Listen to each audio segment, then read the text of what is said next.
All right, today we're pulling back the curtain on the hidden engine that runs the modern internet. We're talking about a system that's designed to profit from predicting your every single move. I mean, it shapes what you see, what you buy, maybe even what you believe. And it has a name: surveillance capitalism. You've definitely heard this one before, right? Probably a million times, especially when you're downloading some new app. If the service is free, it's a question that honestly gets right to the very core of how the internet makes money today. You are the product, there it is. But what does that actually mean? It's not just a clever saying. It means that your attention, your habits, your data, all of that has become the real thing being bought and sold. So let's dig into how this whole machine really works. Okay, so first things first. What even is surveillance capitalism? How did just browsing the web, clicking on stuff, become the new oil for a massive multi-billion-dollar industry? So, here's the big idea. It's a system that's not just about watching what you do online. No, it goes way deeper. It's about taking all that data from your behavior and using it to predict what you're going to do next.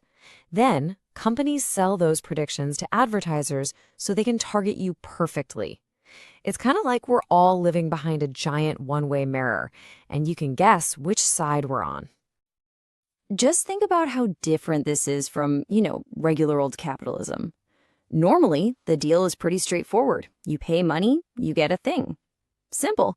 But with surveillance capitalism, the whole script is flipped.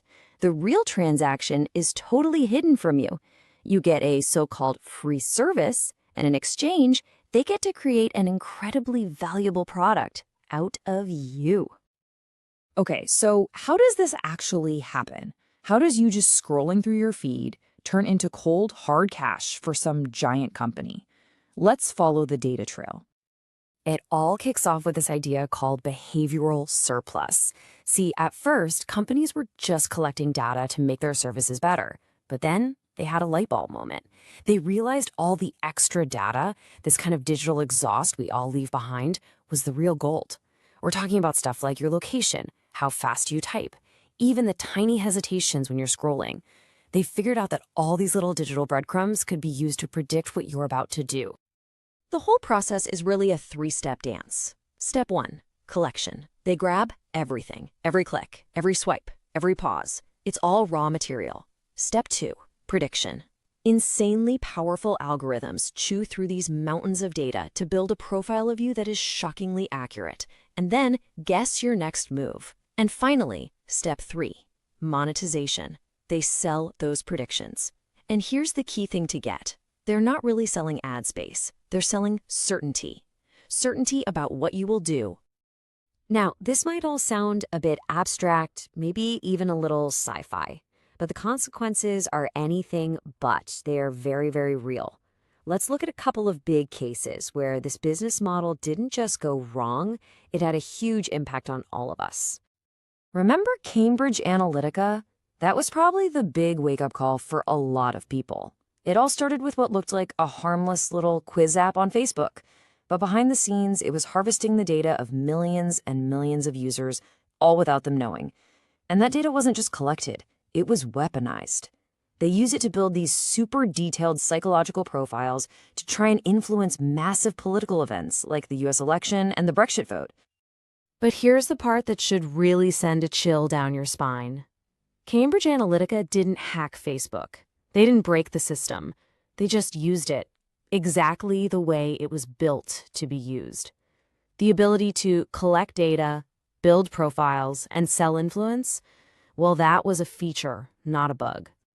And don't think this is old news. The model is just getting smarter. Take a look at TikTok. Sure, it's fun, it's entertainment, but under the hood, it is an incredibly powerful surveillance machine. We're not just talking about which videos you like. We're talking about collecting biometric data, things like the unique geometry of your face or your voice print.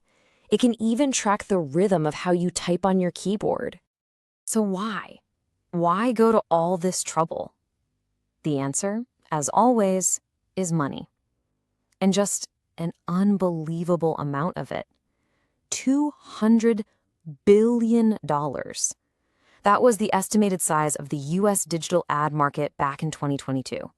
And you have to understand, the vast majority of that value comes directly from this model of user surveillance. That is a heck of an incentive to keep collecting more and more data. Okay, but it's not all doom and gloom. The good news is, people are starting to wake up to what's going on. All around the world, a real pushback has started, from governments passing new laws to small developers creating better alternatives. We're seeing these big, important new laws pop up, like the GDPR in Europe or the DPDPA in India. The whole point of these is to try and give us, the users, some power back. They create real rights for you over your own data and carry the threat of massive fines. The big challenge, of course, is that the law always seems to be one step behind the tech, which is moving at just an incredible speed. And it's not just governments, we're also seeing a whole new wave of ethical tech. You've got companies like DuckDuckGo for search, the Brave browser, the messaging app Signal. Their entire reason for existing is to not spy on you. And even giants like Apple are getting in on it, making privacy a huge selling point with things like their app tracking transparency. It just goes to show that there is another way to do this. So, what's next? Where is all of this headed? Well, this model is always evolving. And believe it or not, the next big frontier is already here. And that next wave is AI. Specifically, we're talking about large language models, or LLMs. Think ChatGPT. These things are incredibly powerful, right? But to get that way, they were trained by scraping just unimaginable amounts of data from the internet.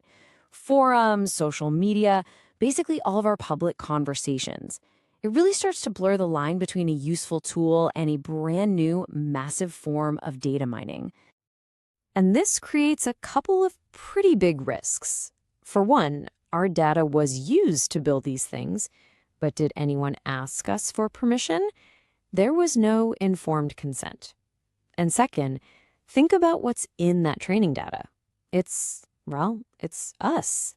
All of our biases, our mistakes, our misinformation. These models can and do reproduce and even amplify those problems for everyone to see.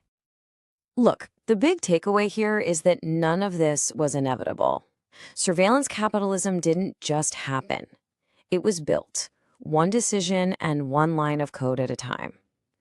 And that means that just understanding how it works, just being aware of that invisible bargain you're making every time you go online, that is the most powerful first step you can take. It's how we start to take back control. The future here really isn't written yet. It's going to depend on the choices that all of us make. The apps we use, the companies we support, and the privacy we decide to demand. So I'll leave you with this question.